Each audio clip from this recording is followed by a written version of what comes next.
शं वरुणः शन्नो भवत्पर्यमा शन्न इन्द्रो बृहस्पतिः शन्नो विष्णुरुक्रमः ॐ शान्ति शान्ति शान्तिः।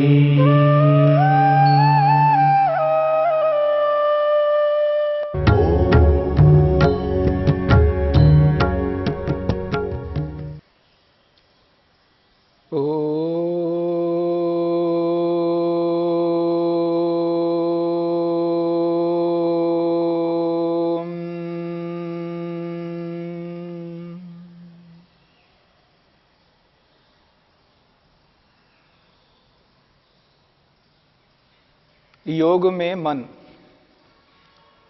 मन की वृत्तियों को लेकर के चर्चा हो रही है। मन के विचार, संसार में दो प्रकार के मनुष्य होते हैं। एक प्रकार के मनुष्यों को हम कहते हैं ये सज्जन व्यक्ति है, ये सज्जन पुरुष है। दूसरे प्रकार के लोगों को हम कहते हैं ये दुष्ट व्यक्ति है, ये दुर्जन व्यक्ति है। तो एक प्रकार के सज्जन पुरुष हैं और दूसरे प्रकार के दुर्जन पुरुष हैं। सज्जन पुरुष प्रायः सुविचार करते हैं, अच्छा सोचते हैं, और जिनको हम दुर्जन पुरुष कहते हैं वो प्रायः गलत सोचते हैं, कुविचार करते हैं। और मन के अंदर निरंतर विचार चलते रहेंगे। सज्जन पुरुष जब विचार करते हैं तो सुविचार निरंतर चलाते रहते हैं, सबके बारे में अच्छा सोचते हैं, अच्छा विचार करते हैं। और जिनको हम दुर्जन कहते हैं वो कुविचार चलाते रहते हैं, गलत सोचते रहते हैं, अन्यों को हानि पहुंचाना चाहते हैं, दुख देना चाहते हैं, चाहे वो हिंसा के माध्यम से हो, चाहे वो असत्य के माध्यम से हो, चोरी के माध्यम से हो। किसी ना किसी रूप में दूसरों को दुख देना उनका उद्देश्य है, इसलिए वो कुविचार करते रहते हैं। और जो सज्जन पुरुष है वो दूसरों को सुख देना चाहते हैं, दया करके, करुणा करके, कृपा करके, सत्याचरण करके, संयम में रहते हुए किसी न किसी रूप में दूसरों को सुख देना उनका उद्देश्य है। और मन में निरंतर ये विचार चलते रहेंगे। महर्षि वेदव्यास कहते हैं जब व्यक्ति कुविचार कर रहा होता है, जिसकी दृष्टि ही कुदृष्टि है, गलत दृष्टि है, जिस किसी भी व्यक्ति को देखता है या वस्तु को देखता है उसकी दृष्टि कुदृष्टि रहती है, गलत दृष्टि रहती है। और उस वस्तु के बारे में जब विचार चलाता है मन में, तो उसके सारे के सारे विचार कुविचार चलते रहते निरंतर, उसका प्रवाह कुविचारों के रूप में चल रहा होता है। महर्षि वेदव्यास कहते हैं क्लिष्ट प्रवाह पतिता अपि अक्लिष्टा। जब क्लिष्ट यानी दुख देने वाले विचार निरंतर कुविचार मन में चल रहे हैं, उसकी दृष्टि ही कुदृष्टि है, उसकी हानि पहुंचाना चाह रहा है, दुख देना चाह रहा है, उसको पीटना चाह रहा है, मारना चाह रहा है, उसको मृत्यु देना चाह रहा है, उस व्यक्ति के प्रति भयंकर द्वेष उत्पन्न हो रहा है। और जब वो विचार उत्पन्न हो रहे हैं, उन विचारों के बीच में सुविचार आ जाता है। क्लिष्ट प्रवाह पतिता अपि अक्लिष्टा, एक प्रवाह चल रहा है। इसी बात को महर्षि वेदव्यास ने और अच्छे शब्दों में स्पष्ट किया है। क्लिष्ट छिद्रेषु अपि अक्लिष्टा भवन्ति। छिद्र, ये जो प्रवाह चल रहा है, क्लिष्टों का प्रवाह, उस प्रवाह में छेद हो रहा है। वो छेद करके, जबरदस्ती छेद करके उसके अंदर प्रवेश करता है अक्लिष्ट, सुख देने वाला विचार, सुविचार उत्पन्न होता है। जिस आदमी को मारना चाह रहा है, पीटना चाह रहा है, मृत्यु देना चाह रहा है, उसके प्रति भयंकर द्वेष उत्पन्न हो रहा है मन में, पर ऐसे विचार जब हो रहे होते उसी के बीच में उसके मन में दया आ जाती है। अच्छा चलो छोड़ देते हैं, कोई बात नहीं, बहुत लोगों को मारा पीटा, कितने लोगों को दुख दिया, कुछ ऐसा लग रहा है इसको दुख नहीं देना चाहिए। उसके मन में दया आ जाती, अचानक दया मन में, करुणा आ गई, कृपा करने लगता है। जिसका कुछ चुराना चाह रहा है, उसके स्वामित्व को हड़पना चाह रहा है, मन के अंदर ऐसे विचार उत्पन्न हो रहे हैं जो उस व्यक्ति की सारी संपत्ति को हड़पना चाह रहा है, उसके सारे पैसे को लेना चाह रहा है, उसके सभी वस्तुओं को हड़पना चाह रहा है। लेकिन मन में एक ऐसी बात आ गई, ऐसा विचार उत्पन्न हो गया, अपना निकाल करके दे रहा है। चोरी करने वाला चोरी ना करके अपना कुछ उसको दे रहा है। सुविचार उत्पन्न हो जाता है, क्योंकि विचार का परिणाम जो है कर्म है, याद रखना। विचार वैसे नहीं विचार करता व्यक्ति। यदि व्यक्ति ने आज कोई विचार मन में उत्पन्न किया, विचार किया है, तो आज नहीं तो कल, कल नहीं तो कभी ना कभी, इस जन्म में नहीं तो अगले जन्म में, 10 साल के बाद में, 100 वर्ष के बाद में, अगले जन्म में, 10 जन्मों के बाद में, 100 जन्मों के बाद में, 1000 जन्मों के बाद में, लाख जन्मों के बाद में, याद रखना करोड़ों जन्मों के बाद में, अरबों जन्मों के बाद में वो विचार कभी ना कभी क्रियान्वित होगा। कभी ना कभी विचार क्रियान्वित होगा। अरबों जन्मों के बाद भी, जब तक सृष्टि बनी रहेगी, जब तक सृष्टि चलती रहेगी, उस सृष्टि में कभी ना कभी वो विचार, जिसने विचार किया है, वो विचार क्रियान्वित होकर के क्रिया के रूप में, कर्म के रूप में आ जाएगी। विचार का परिणाम कर्म है। यदि हमने मन के अंदर कुविचार उत्पन्न किया, किसी के भी प्रति गलत सोचा, तो याद रखना ये तो सोच ही है ना, विचार ही तो है, क्या फर्क पड़ता है, क्या अंतर आएगा, कोई बात नहीं। नहीं, कोई बात कभी नहीं हो सकता। यदि हमने विचार किया, बस उस विचार का परिणाम किसी ना किसी दिन, किसी ना किसी काल में, इस पूरी सृष्टि में, सृष्टि जब तक रहती है, अभी प्रलय होने वाला है, मान लीजिएगा 4 अरब 32 करोड़ वर्ष पूरे होने जा रहे, तब जा करके भी वो क्रियान्वित हो सकता है, कभी ना कभी क्रियान्वित होगा। इसलिए विचार मान करके उसको नजरअंदाज नहीं कर सकते, उसको नकारा नहीं कर सकते। कोई बात नहीं, तुमने कोई केवल सोचा तो है ना, कोई फर्क नहीं पड़ेगा, ऐसा सोच तो चलता रहेगा, ये नहीं चल सकता। इसलिए विचार को विचार के रूप में, विचार को विचार करके करना पड़ेगा, विचारों को विचार करके करना पड़ेगा। जिस विचार को मैं विचारना चाहता हूं, वो विचार करने योग्य है या नहीं है।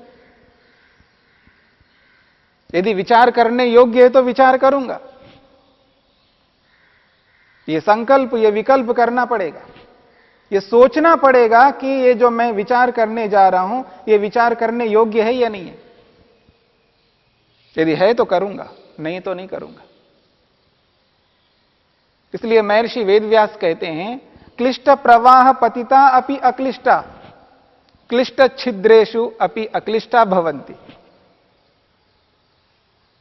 और यह प्रत्येक व्यक्ति के जीवन में विद्यमान है, हर व्यक्ति में ऐसा होता रहता है।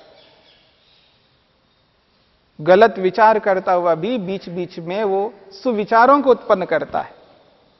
और महर्षि वेदव्यास लिखते हैं, अक्लिष्ट छिद्रेषु अपि क्लिष्टा भवन्ति।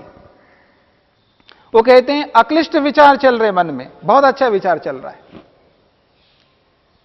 सबके प्रति बहुत अच्छा सोच है उसका, उसकी सुदृष्टि चल रही है मन में, अच्छी बात है। कोई ये सोचे ये व्यक्ति मेरे प्रति कभी गलत भाव नहीं रखता, बहुत अच्छा भाव रखता है, इनकी दृष्टि मेरे प्रति बहुत अच्छी है, अच्छी बात है, क्योंकि उसका सोच अच्छा है। लेकिन जो अच्छा सोचने वाला केवल अच्छा ही सोचेगा, निरंतर सोचेगा, यह नहीं हो सकता। अक्लिष्ट छिद्रेषु क्लिष्टापि भवन्ति। उस अक्लिष्ट विचारों में, सुख देने वाले विचारों में दुख देने वाले विचार भी आ जाते हैं। मन पर नियंत्रण नहीं है। मनुष्य के मन में यदि नियंत्रण है, मन पर पूर्ण अधिकार है, तो यह कह सकते हैं कि अक्लिष्ट विचार करने वाला सदा अक्लिष्ट विचार ही करेगा, क्योंकि उसके मन पर उसका नियंत्रण है। और मन पर नियंत्रण योग को अपनाने पर होगा। हम जो कुछ भी विचार करते जा रहे, मन में विचार करते जाइए। आपको ऐसा लगता कि मैं बहुत अच्छा विचार करता जाता हूं, मैं अच्छा ही विचार करता हूं, नहीं, कभी ना कभी आप गलत विचार कर सकते हैं। क्यों? मन पर नियंत्रण नहीं है। और मन पर नियंत्रण लाने के लिए योग करना होगा, योगाभ्यास करना होगा, योग को जीवन में उतारना होगा। महर्षि पतंजलि, महर्षि वेदव्यास यही कहना चाहते हैं। विचार यद्यपि दो प्रकार के हैं और मनुष्य दो प्रकार के विचारों को लेकर के जीते हैं, पर बदलते रहते हैं अपने जीवन को, कभी सुविचारों के रूप में, कभी कुविचारों के रूप में। इस श्रृंखला को एक जैसा बनाना है। यदि सुविचारों की श्रृंखला को निरंतर चलाना है तो योगाभ्यास को जीवन में उतारना होगा। और यह निरंतर यह श्रृंखला चलती रहेगी। और जब तक हम इस शरीर में हैं, जब तक होश में हैं, तब तक हम विचार करना बंद नहीं करेंगे। जागृत अवस्था में हम विचार करते ही जाते हैं, सबको पता है, खाली नहीं रह सकते। मनु महाराज ने तो स्पष्ट कहा है कि कोई भी व्यक्ति एक क्षण भर के लिए भी खाली नहीं रह सकता। क्षण भर के लिए, एक मिनट, एक घंटा, एक दिन तो बहुत दूर की बात है, एक क्षण भर के लिए भी खाली नहीं रह सकता। विचार किए बिना नहीं जी सकता व्यक्ति। जीवन का आधार ही विचार है। यदि विचार है तो जीवन है, यदि विचार नहीं है तो जीवन बिल्कुल नहीं है। विचार नहीं है, इसका अभिप्राय यह है कि जीवन नहीं है। वो मनुष्य क्या मनुष्य है जो विचार ही नहीं कर सकता? हां, जड़ पदार्थ विचार नहीं कर सकते। जो नॉन लिविंग थिंग हैं, जड़ पदार्थ हैं, जो चेतन नहीं है, वो कभी विचार नहीं कर सकते। और मनुष्य चेतन होकर के विचार ना करें, ये कभी नहीं हो सकता। उसका स्वभाव है। इसलिए निरंतर विचार चलना है, पर सुविचारों के रूप में चलना है। और निरंतर सुविचार चले, उसके लिए योग को अपनाना होगा। योग को अपनाए बिना निरंतर सुविचारों को नहीं चलाया जा सकता। यदि कोई चलाता है तो समझ लेना वो योग करता है, योग अभ्यास करता है। विचार किया, एक भी हमने विचार किया, चाहे वो सुविचार के रूप में या कुविचार के रूप में, विचार करते ही मन पर वो विचार अंकित हो जाता है। याद रखना, अगर हमने एक विचार किया, वो कैसा भी विचार हो, विचार करते ही निरंतर विचार चल रहा है, और एक विचार उत्पन्न हो गया, विचार संपन्न हो गया, अब दूसरा विचार आने वाला है, बाद में आएगा विचार। जब पहला जो विचार आपने किया वो पहले अंकित होगा, याद रखना, मन पर वो अंकित हो जाएगा, मुद्रित हो जाएगा, वो छप जाएगा मन पर। उसी का नाम संस्कार है। जो मैंने आपके सामने संस्कार के विषय में कहा, संस्कार क्या होता है? जैसे कोई व्यक्ति अपने घर का एड्रेस, घर का पता किसी को बताना चाहता है और बार बार बोल बोल के कब तक बताएगा। इसलिए साधन है आज, तो उसने क्या किया, अपने घर के एड्रेस को रबर स्टैंप बना दिया।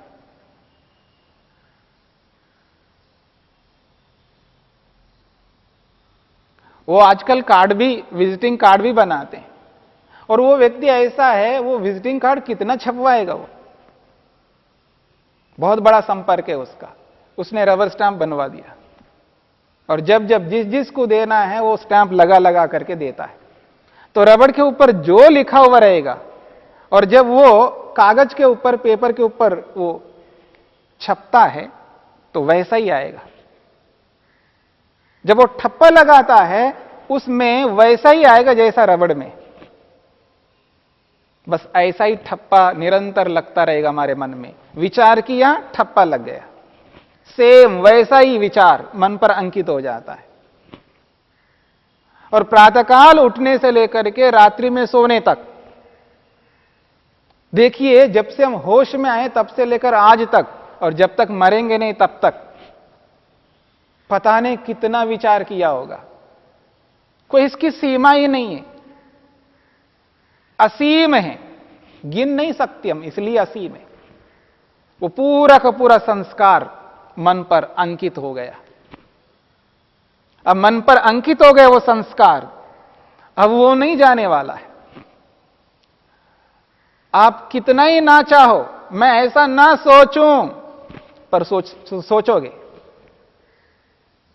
आदमी बहुत मेहनत करता, पुरुषार्थ, नहीं मैं ऐसा नहीं सोचना चाहता हूं, मैं इस व्यक्ति के प्रति क्यों गलत सोच रहा हूं, नहीं सोचूंगा, नहीं सोचूंगा, नहीं सोचूंगा, पर सोचेगा वो। क्यों? वैसा संस्कार मन में है और वो संस्कार उसको सोचने के लिए मजबूर कर देता है। ना चाहते हुए भी फिर वैसा ही सोचेगा, और ये सोच कभी रुक नहीं सकता। इसलिए नहीं रुकता क्योंकि संस्कार हैं, और मन पर इतने संस्कार अंकित हो चुके हैं, और उन संस्कारों को रखते हुए हम सोचना बंद कर दें, नहीं हो सकता। हां, नया सोच तो बंद कर सकते, लेकिन पुराने सोच को बदल नहीं सकते। क्यों? संस्कार है। पुराने सोच को बदलना यदि हम चाहते हैं तो संस्कारों को हटाना पड़ेगा। कारण को हटा दिया तो कार्य नहीं हो सकता। इसलिए जो संस्कार है, इन संस्कारों को भी समझना पड़ेगा कि जो आज तक मैंने सोचा, विचार किया, चाहे वो सुविचारों के रूप में या कुविचारों के रूप में, सुविचारों से मेरे कोई आपत्ति नहीं है, क्योंकि मैं वैसा ही सोचना दोबारा चाहता हूं। लेकिन जो कुविचार हैं, उस सोच का जो संस्कार मन में है, वो संस्कार मेरे को परेशान करते हैं। उन संस्कारों को दूर करना है। इसलिए विचार को समझने का प्रयत्न करना है, सुविचार और कुविचार।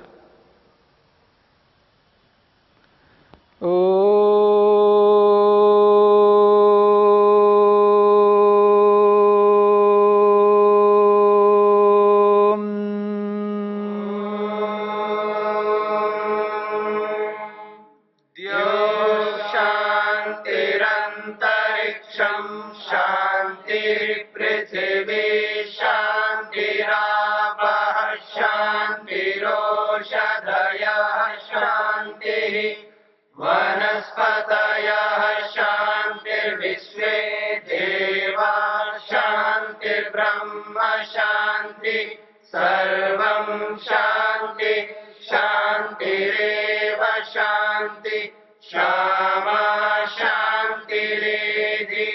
ॐ शान्ति शान्ति शान्तिः।